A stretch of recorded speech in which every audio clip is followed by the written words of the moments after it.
Hello everyone, this is exercise 2.4 of class 9th. Here in this video we are going to do question number 4th का second वाला part, that is 2x square plus 7x plus 3. So the question is here you can see, and in this question we have to factorize the question. And factorization के अंदर हम क्या करेंगे, सबसे पहले देखेंगे कि जो पॉलिनोमियल है वो किस फॉर्म का है, वो आपका क्वाड्रेटिक फॉर्म का है. So it has degree 2, highest power is called degree, वो आपके यहाँ पे 2 है. एंड ये आपका क्वाड्रेटिक पॉलिनोमियल है, इट मीन्स कि इसके 2 फैक्टर्स निकल के आने वाले हैं. तो फर्स्ट स्टेप में आप क्या करेंगे, first term and last term को मल्टीप्लाई करवाएंगे.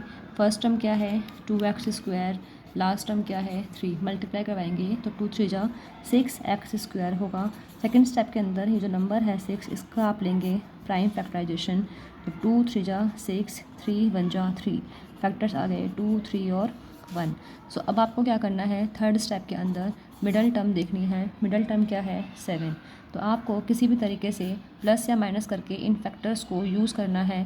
प्लस या माइनस करके आपके पास 7 आना चाहिए और मल्टीप्लाई करके आपके पास 6 आना चाहिए. समझ में आ गया. तो प्लस करके आप कैसे 7 लेके आएंगे एंड मल्टीप्लाई करके आप कैसे 6 लेके आएंगे, ये आपको करना है. तो 3 2 जा, सबसे पहले देखिए क्या होता है, 3 2 जा 6 होता है, एंड 6 + 1 हमने पढ़ा हुआ है कि 7 होता है, एंड 6 1 जा 6 होता है. समझ में आ गया. तो हमने इन्हीं फैक्टर्स को यूज़ करके क्या करा, हमने प्लस कर कर मिडल टर्म ले आए एंड मल्टीप्लाई करके हमें वो टर्म लेके आनी होती है जो आपकी फर्स्ट स्टेप में आई थी. ठीक है. तो यहाँ पर आपको क्या करना है, अब इस मिडल टर्म की जगह पर आपको इन्हीं का ही यूज़ करना है. ये मिडल टर्म को आपने स्प्लिट कर दिया 6 + 1 में, इसको आपने तोड़ दिया है, स्प्लिट कर दिया है 6x + x में. आपको x लगाना पड़ेगा क्योंकि अगर आपने यहाँ पे x नहीं लगाया तो 6 + 1 7 होता है, 7x नहीं होता, और हमें यहाँ पे 7x चाहिए. तो x के लिए हमें यहाँ पे x लगाना पड़ेगा. जो भी वेरिएबल आपके पास होगा आपको वो वेरिएबल यहाँ पे लगाना है. अगर यहाँ पे y होता तो आप यहाँ पे y लगाते, z होता तो आप यहाँ पे z लगाते. तो +3 2x square plus 6x plus x plus 3. अब उसके बाद हम लोग क्या करते हैं, पेयरिंग करते हैं. फर्स्ट 2 टर्म की पेयरिंग, लास्ट 2 टर्म की पेयरिंग, एंड फिर हम लोग कॉमन निकालते हैं. कॉमन चेक करते हैं.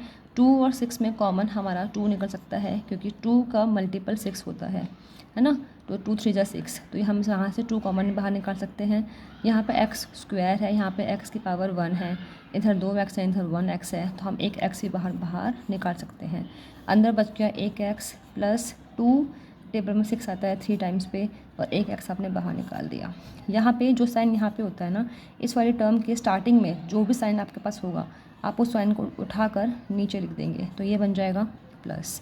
यहाँ पे कुछ कॉमन है, कुछ भी कॉमन नहीं है, तो मतलब कि 1 आप बाहर रखेंगे. अगर कुछ कॉमन नहीं होता तो आप 1 को कॉमन लेके बाहर रख देंगे. अंदर क्या बच गया, ओनली x + 3. हमारा मेन होता है इन दोनों का इक्वल होना. अगर ये दोनों आपके इक्वल अगर आते हैं इट मीन्स कि आपने पूरा सॉल्यूशन ठीक करा है. ठीक है.